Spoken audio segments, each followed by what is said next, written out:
Hi, I'm Matt Ellis. I'm Measurabl's founder and CEO. I'm going to explain what GRESB, the Global Real Estate Sustainability Benchmark, is and why it matters to you.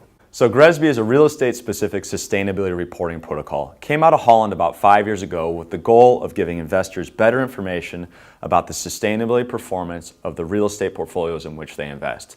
That's things like energy, water, carbon, waste, as well as a variety of social and governance indicators.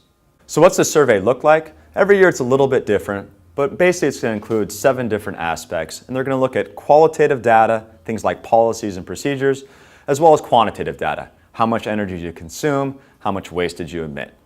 So now we're going to take a deeper dive into exactly how best to prepare for GRESB.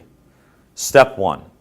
Make sure you get all your quantitative data, energy, carbon, water, and waste, collected at the asset level. For your utility data, you're going to have some type of system to pull the data out of the utility company and aggregate it up at the asset level. Step 2, you got to make sure you're prepared for all the questions around policies, procedures, and governance. That means making sure your documentation is intact and accessible.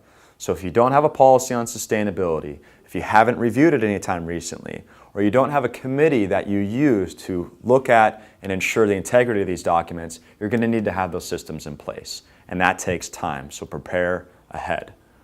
Step 3 is taking all this information and putting it together and making sure it's formatted correctly for GRESB.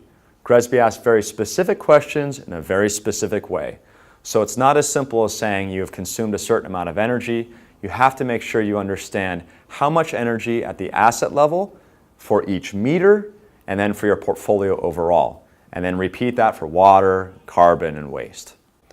All right, so at the end of the day, what's this all mean? All right, GRESB is trying to give you some scores and rankings that allow investors to see how you're performing overall relative to your peers. And your goal is to get as good a score as possible, right? So make sure that you have all your information in place as I described, and then make sure that you're prepared well in advance and you've allocated the resources to do the job properly.